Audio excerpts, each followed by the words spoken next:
In fiction, there are multiple creatures that have filled the imagination of writers for as long as we can remember, and none is as iconic or as reappropriated as the dragon, this flying, fire-spitting lizard. Toothless, the legendary Night Fury from How to Train Your Dragon, and Mega Charizard X, the ultimate draconic form of Charmander.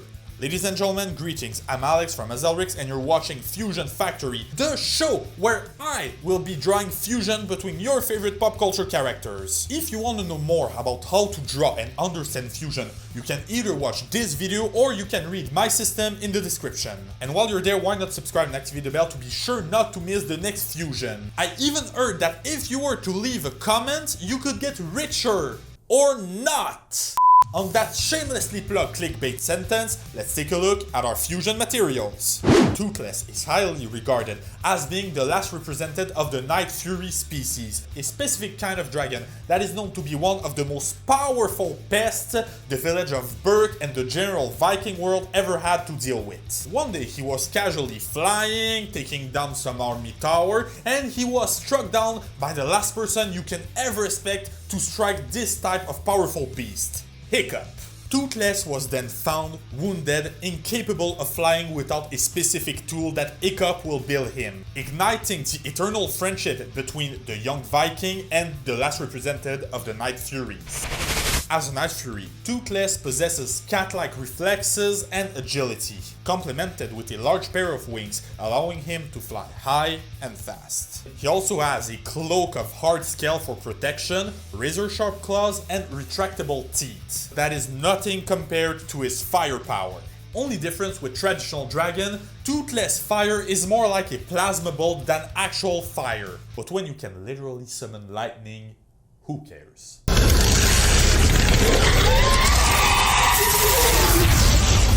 Design-wise, his strong point are his axolotl aesthetic, complemented with some cat elements and with some bats, and his almost pitch-black magnificent color palette, truly worthy of the title of King of the Dragon and last representative of the Night Furies. Some of you watching may have known few, if any, of the first generations of Pokemon.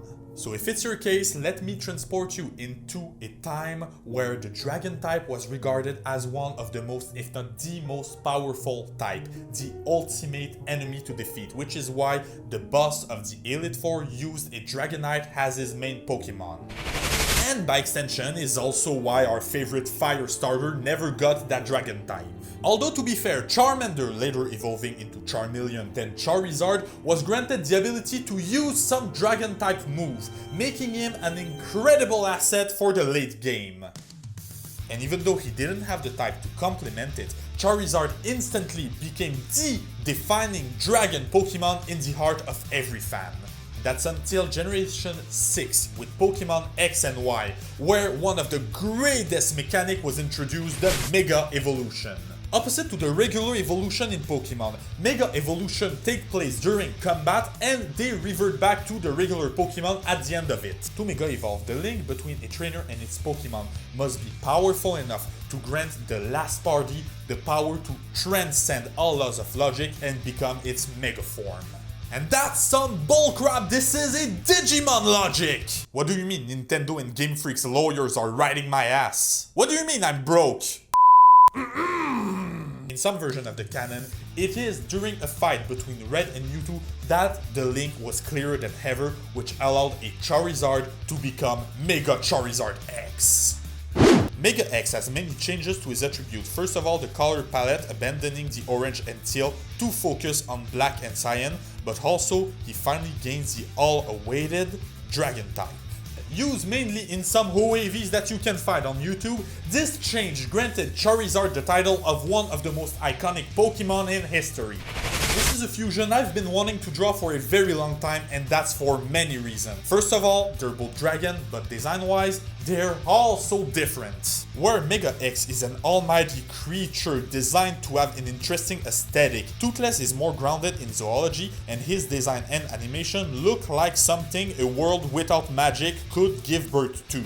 So what happened when you merge these two dragons? This is Furyzard! I went for an evocation fusion. The general animalistic aesthetic evokes Toothless, and the Mega Charizard X is present in the wing design and the fire tail. I feel like this specific species of dragons should be much more aware of its surrounding, almost having a human level of sentience due to the nature of a mega evolution. So I took the liberty to design an almost human stare that is much more inspired from manga style to connect with the Japanese roots of Mega Charizard.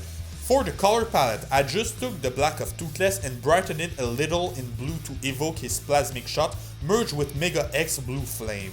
But since the magic system of how to train your dragon and Pokemon are different, I thought of a way of middle grounding them. So the tail is on fire, but it's not like Charmander who needs to have it lit at all time or he dies. It's much more of a power he has to ignite his appendices like that. The result is a creature I could see encountering in a world where dragons are normal animals, as much as in a Pokemon game making him fight for my personal glory.